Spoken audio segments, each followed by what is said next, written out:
आज की पाठशाला।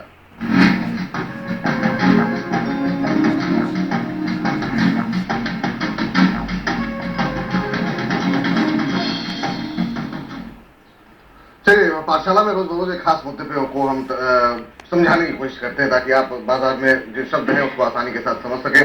हमारे साथ इस बीच आज के अध्यापक जो जुड़े हैं वो है आसिफ, काफी लंबे समय से अध्यापन का कार्य कर रहे हैं।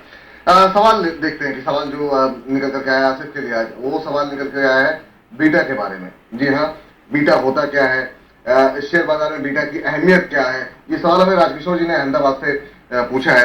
ये सवाल कई बार हम बातचीत के दौरान भी जो हम लोग इस कार्यक्रम को प्रस्तुत करते हैं कि हाई बीटा स्टॉक है, लो बीटा स्टॉक है। आसिफ, ये सबसे पहला सवाल तो यही होगा कि ये बीटा शब्द का जो अर्थ होता है, इससे पहले आसान भाषा में समझाइए बीटा होता क्या है, उसका विपुल। यहाँ पर जो बीटा शब्द है वो बीटा शब्द यहाँ पे कोर रिलेशन यानी कि जो रिश्ता है, जो रिलेशन है बाजार के साथ किसी स्टॉक का, तो उस स्टॉक के रिलेशन को यहाँ पे दर्शाता है। और एक तरह से कहा जा सकता है कि बीटा संवेदनशीलता को भी दर्शाता है कि कितना संवेदनशील वो स्टॉक है, वो मार्केट के लिहाज से, अगर मार्केट के से कंपेयर किया तो कितना संवेदनशील है, यानी कि कितना सेंसिटिव है।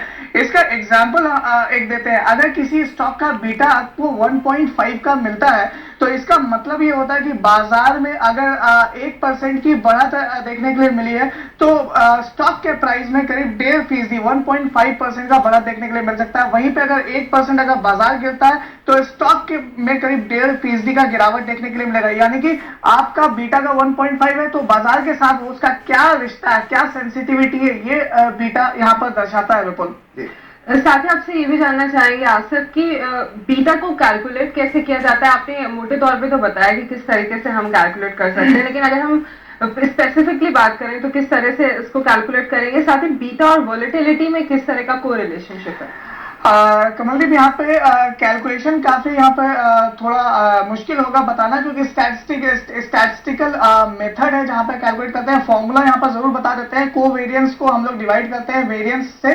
कोवेरियंस एक्स वाई, एक्स यहाँ पे मार्केट होता है, वाई स्टॉक का प्राइस होता है, और साथ में वेरियंस से डिवाइड करते हैं। तो ये काफी स्टैटिस्टिकल मेथड है, कैलकुलेशन काफी मुश्किल हो जाएगा बताना।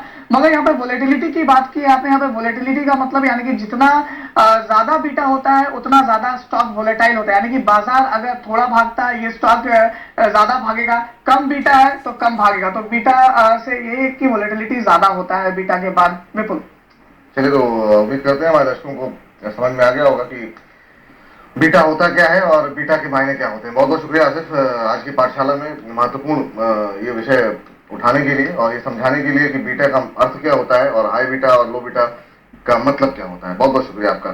चलिए, इस बीच बातचीत करते हैं अगले दर्शक से। अजय प्रसाद जी हमारे साथ जुड़े हैं जो